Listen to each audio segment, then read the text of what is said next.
یہ جو European union سے رابطہ کر کے کہا جا رہا ہے کہ جی ایس پی پلس اسٹیٹس لے لیں، یہ پاکستان کے اوپر حملہ ہے، یہ پاکستان کی معیشت کو تباہ کرنے کی سازش ہے اور پاکستان کی غریب عوام کو مزید مشکلات کا شکار کرنے کی ایک مذموم کوشش ہے، جس کے تحت یہ چاہتے ہیں کہ یہاں پہ روزگار کے مواقع نہ ہوں، روپیہ مستحکم نہ ہو، غربت مہنگائی ختم نہ ہو، اور پاکستان کی جو ایکسپورٹس ہیں وہ نہ ہو سکے اور انڈسٹری بند ہو۔ تو یہ مطالبہ تحریک انصاف کی طرف سے کیوں کیا جا رہا ہے؟ وہ اس لیے کیا جا رہا ہے کہ جی جیل میں غالباً وہ کہتے ہیں کہ جی ہمارے لیڈر کو وہ سہولیات میسر نہیں ہیں جن کے وہ حقدار ہیں۔ میں نے جب پنجاب گورنمنٹ سے رپورٹ لی تو پتہ یہ چلا کہ عمران خان صاحب جیل میں ایک شاہانہ زندگی گزار رہے ہیں، ان کے زیر استعمال صرف ایک کمرہ نہیں ہے، ان کو پوری ایک گیلری دی گئی ہے واک کرنے کے لیے، ان کے سیل کے ساتھ ایک کچن بھی دیا گیا ہے، ایک کمرہ ایکسٹرا دیا گیا ہے، 3 کمرے ان کے زیر استعمال ہے اور ایک گیلری واک کرنے کے لیے زیر استعمال ہے۔ جو جیل مینول ہے 1978 کا، اس کے مطابق ہر قیدی کو ہفتے میں 1 ملاقات کی اجازت ہوتی ہے۔ بانی چیئرمین پی ٹی آئی کو ہفتے میں 4 ملاقاتوں کی اجازت دی جا رہی تھی، جس کے اندر 1 ملاقات وکیلوں کے ساتھ، 1 ملاقات دوستوں کے ساتھ، 1 ملاقات فیملی ممبرز کے ساتھ اور 1 ملاقات سیاسی رفقا کے ساتھ۔ جیل مینول کہتا ہے کہ جو بھی قید میں ہوگا اس کو ہفتے میں 1 ملاقات کی اجازت دی جائے گی۔ یہاں 4 ملاقاتیں ہو رہی تھی اور یہ کئی 100 ملاقاتیں کر چکے ہیں جب سے یہ قید میں ہیں۔ انہوں نے پنجاب حکومت سے، اس وقت ہماری حکومت تو نہیں تھی، ڈیمانڈ کی کہ مجھے ایکسرسائز والی سائیکل دی جائے، تو ان کو ایکسرسائز کا اکوپمنٹ جیل میں دیا گیا، ہر قیدی کو میسر نہیں ہے۔ یہ پورا ایک جو سیٹ اپ ہے 3 کمروں کا، کچن کا، گیلری واک کرنے کے لیے، اس کے علاوہ ایکسرسائز کے لیے سائیکل جو دیا گیا ہے، پھر اس کے ساتھ ساتھ جو کھانے پینے کی اشیاء کی ڈیمانڈ کی جاتی ہے، جس بھی قسم کی،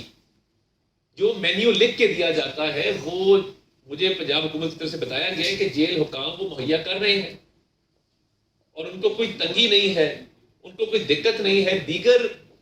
جو اس ملک کے سیاسی لیڈرز ہیں، جب وہ جیلوں میں رہے ہیں تو جیل مینول کے تحت ہی ان کو تمام سہولیات دی جاتی تھیں۔ تو یہ افسوسناک ہے کہ آپ اس ملک کی معیشت کو نقصان پہنچا رہے ہیں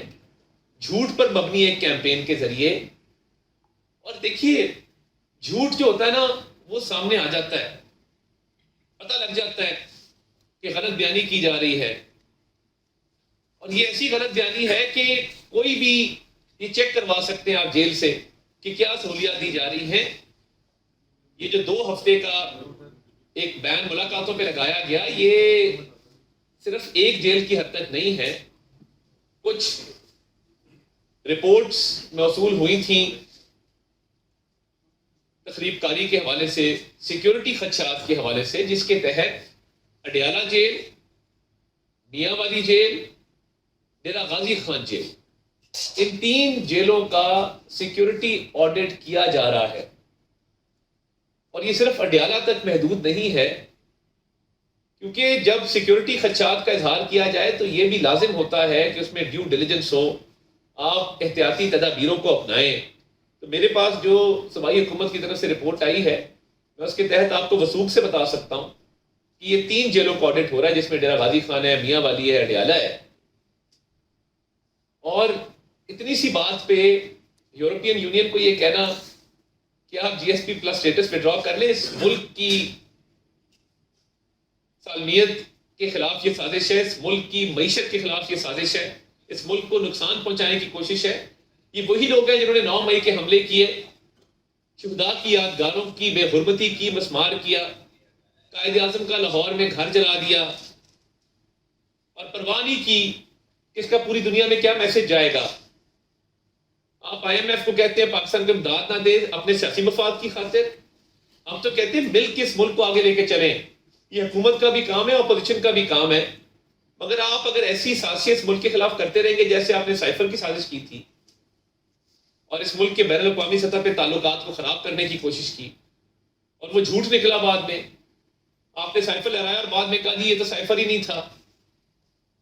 میں تو ایک سیاسی بیان دے رہا تھا، الزام تو آپ نے لگا دیا. یہ بڑا افسوسناک ہے کہ آپ سیاسی بیانات دیتے ہیں، سیاسی مفاد کو آگے رکھتے ہیں اور ملکی مفاد کی پرواہ نہیں کرتے. تو انشاءاللہ تعالیٰ پاکستان کا GSP+ اسٹیٹس قائم رہے گا، قائم و دائم رہے گا.